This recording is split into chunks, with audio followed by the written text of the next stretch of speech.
বলে তাদের মানচিত্র বিষয়, এই বিষয়টাকে অন্তত গুরুত্ব সহকারে যাতে পড়ানো হোক, যাতে করে মেল নেটে যারা রয়েছেন তারা অন্তত নর্থ ইস্ট সম্পর্কে, ভারতবর্ষের ছোট্ট ছোট্ট রাজধানীর সম্পর্কে তারা অন্তত জানতে পারো যে আপনি কোথায় থেকে, ত্রিপুরা থেকে বললে যাতে তারা হ্যাঁ আপনি চাইনিজ মোমো চেহারা দিকে যাতে বিচার না করা হোক।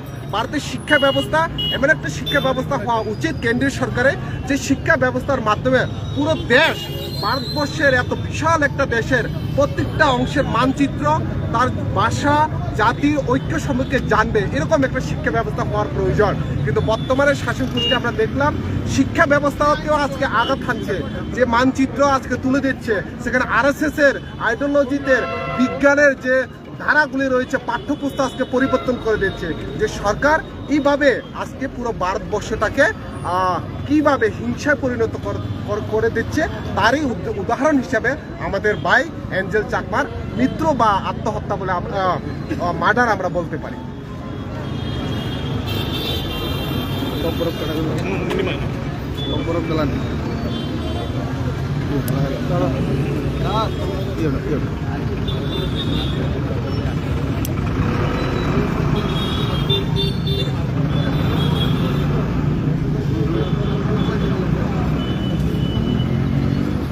প্রথমে আপনাদের সকলকেই ধন্যবাদ জ্ঞাপন করছি।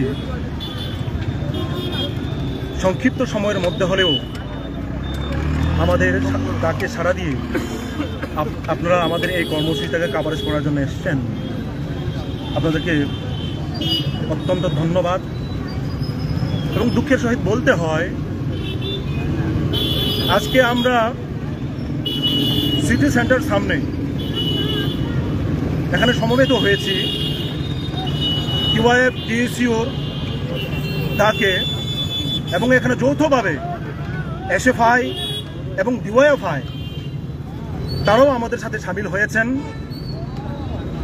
রাজ্যের 4টি বাম ছাত্র যুব সংগঠন মিলিতভাবে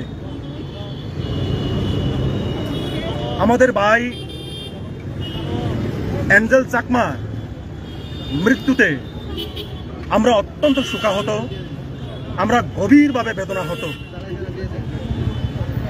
এঞ্জেল চাকমার মৃত্যু শুধুমাত্র একজন যুবকের মৃত্যু নয়, এই মৃত্যু মানবতার মৃত্যু। এই মৃত্যু বর্তমান ভারতবর্ষে জাতি ধর্মের নামে বিভাজনের চূড়ান্ত কুফল, তারই প্রতিফলন আমরা দেখতে পেয়েছি। আপনারা ইতিমধ্যে জেনেছেন গত 9ই ডিসেম্বর আমাদের ত্রিপুরার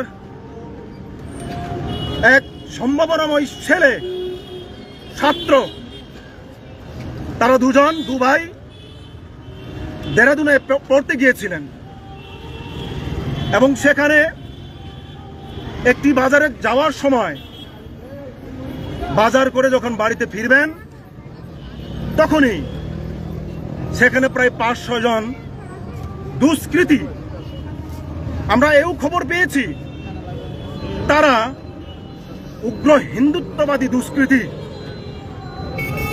সেখানে তাদেরকে অতর্কিতে চিংকি, চাইনিজ মোমো, নানান কটূক্তি ভাষায় তাদেরকে ব্যঙ্গ করে তারা যখন প্রতিবাদ করলো, তারা যখন বলল আমরা উত্তর পূর্বাঞ্চলের ত্রিপুরা রাজ্যের বাসিন্দা, দেরাদুনে পড়তে এসছি, আমরাও ভারতীয়, তারা তাদের এই কথাকে শুনল না। তারা উপরন্তু তাদের উপর এই কথার প্রতিবাদে তাদেরকে চূড়ান্তভাবে হেনস্থা মারধর করা হলো এবং চাকু দিয়ে সেখানে তাকে